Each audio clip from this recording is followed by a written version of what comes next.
Welcome to my channel Lakshmi Ramana recipes. ఈ రోజు మనం లంచ్ బాక్స్ లోకి చాలా ఈజీగా టేస్టీగా ఉండే ఒక రైస్ రెసిపీని ప్రిపేర్ చేసుకున్నామండి. నేను ఆల్రెడీ ఒక 5 రకాల లంచ్ బాక్స్ రైస్ రెసిపీస్ ని ఆల్రెడీ వీడియో అప్లోడ్ చేశాను.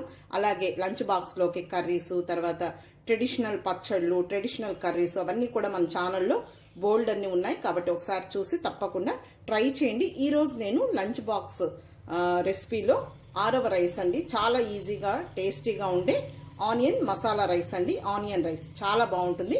ఉల్లిపాయ మసాలా రైస్ చాలా బాగుంటుంది. తప్పకుండా ట్రై చేయండి. పిల్లలు కూడా చాలా ఇష్టపడతారు. ఏం కర్రీస్ లేకపోయినా లేదా ఇంట్లో వెజిటబుల్స్ లేనప్పుడు ఇలాంటి ఈజీగా ఉండే టేస్టీగా ఉండే రైస్ ఐటమ్స్ని మనం చాలా ఈజీగా చేసేసుకోవచ్చు. కాబట్టి ఈరోజు మనం లంచ్ బాక్స్ రైస్ రెసిపీని ప్రిపేర్ చేసేసుకుందామండి. Onion masala rice. కాబట్టి ఎలా తయారు చేసుకోవాలో కావలసిన పదార్థాలు, తయారీ విధానం ఒకసారి చూద్దామండి. ముందుగా స్టవ్ వెలిగించుకొని ప్యాన్ పెట్టుకొని 1.5 టేబుల్ స్పూన్ నూనె వేసుకోవాలి. 1/2 టీ స్పూన్ ఆవాలు, 1/2 టీ స్పూన్ మినప్పప్పు, 1/4 టీ స్పూన్ జీలకర్ర వేసుకోవాలి. ఒక పెద్ద ఉల్లిపాయని చిన్న ముక్కలుగా కట్ చేసి వేసుకోవాలి. ఒక 2 పచ్చిమిరపకాయని ఇలా నిలువుగా కట్ చేసి వేయాలి. అలాగే కొద్దిగా కరివేపాకు.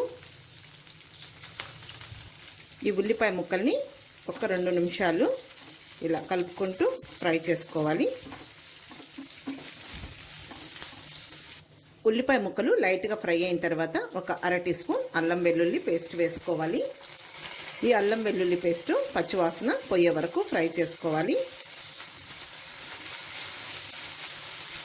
అల్లం వెల్లుల్లి పచ్చివాసన పోయే వరకు వేగిన తర్వాత ఇందులో ఒక చిటికెడు పసుపు పొడి వేసుకోవాలి. ఒక 1/4 టీ స్పూన్ కారం పొడి, 1/4 టీ స్పూన్ ధనియాల పొడి, అలాగే ఒక 1/4 టీ స్పూన్ కచ్చా పచ్చగా దంచుకున్న మిరియాల పొడి వేసుకోవాలి. ఇప్పుడు ఇదంతా ఒకసారి కలుపుకోవాలి. ఇందులో ముందుగానే ఉడికించి చల్లార్చి పెట్టుకున్న రైస్ వేసుకోవాలి. ఇక్కడ నేను ఒక మీడియం సైజ్ గ్లాస్ రైస్ని ముందుగానే కుక్ చేసేసుకొని కొంచెం పొడి పొడిగా ఉండేటట్టు చల్లార్చి పెట్టేశాను. అది ఇందులో వేసుకోవాలి. రుచికి సరిపడా సాల్ట్ వేసుకోవాలి.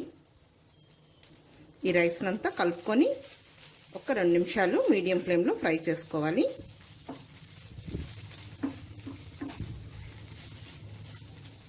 చూడండి, రైస్ అంతా కూడా ఒక 2 నిమిషాలు ఫ్రై చేసుకున్న తర్వాత స్టవ్ ఆఫ్ చేసేసుకోవాలి.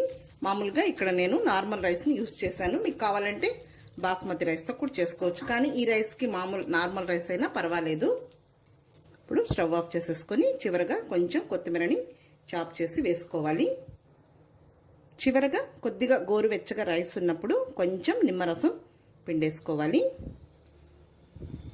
ఒక 1/2 టీ స్పూన్ లెమన్ జ్యూస్ అయితే సరిపోతుంది ఈ క్వాంటిటీకి. ఇప్పుడంతా ఒకసారి కలిపేసేసుకొని డిష్ అవుట్ చేసేసుకుందాం. మనకు ఆనియన్ రైస్ రెడీ అయిపోయింది. ఆనియన్ మసాలా రైస్ రెడీ అయిపోయింది. చాలా ఈజీ అండి, టేస్టీగా ఉంటుంది. ఒక 5 నిమిషాల్లో మనం ఈ రైస్ని ప్రిపేర్ చేసేసుకోవచ్చు. ఓకే అండి, ఇప్పుడు మనం లంచ్ బాక్స్లోకి ఈ రైస్ని డిష్ అవుట్ చేసేసుకుందాం. ఇది 6వ రైస్ అండి. నేను 5 లంచ్ బాక్స్ రైస్ రెసిపీస్ని ఆల్రెడీ వీడియో అప్లోడ్ చేశాను. ఒకసారి చూడండి. చాలా సింపుల్గా టేస్టీగా పిల్లలు బాగా ఇష్టంగా తినే రైసెస్ అండి. అంతే అండి, చూసారు కదా మనం ఆనియన్ మసాలా రైస్ని ఈజీగా టేస్టీగా ఎలా ప్రిపేర్ చేసుకున్నామో. ఏం కర్రీస్ లేకపోయినా కూడా ఈజీగా చేసుకునే లంచ్ బాక్స్ రెసిపీ అండి. అందరూ కూడా చాలా ఇష్టపడతారు, ఈజీ కూడా. కాబట్టి తప్పకుండా మీరు ఈ విధంగా ఒకసారి ట్రై చేసి చూడండి. మిగిలినవి కూడా ట్రై చేయండి, చాలా బాగుంటాయి. ఓకే అండి, ఈ వీడియో మీకు నచ్చినట్లయితే నా యూట్యూబ్ ఛానల్ లక్ష్మీ రమణ రెసిపీస్ని కొత్తగా చూస్తున్న వారైతే నా ఛానల్ని తప్పకుండా సబ్స్క్రైబ్ చేసుకొని మర్చిపోకుండా పక్కనే ఉన్న బెల్ ఐకాన్ని ప్రెస్ చేసి ఆల్ని క్లిక్ చేస్తేనే నేను చేసిన వీడియోస్ అన్ని మీకు నోటిఫికేషన్ ద్వారా వస్తాయి. నచ్చితే లైక్ చేయండి, షేర్ చేయండి. ఇంకొక మంచి వంటతో మళ్ళీ కలుద్దాం. నమస్తే అండి.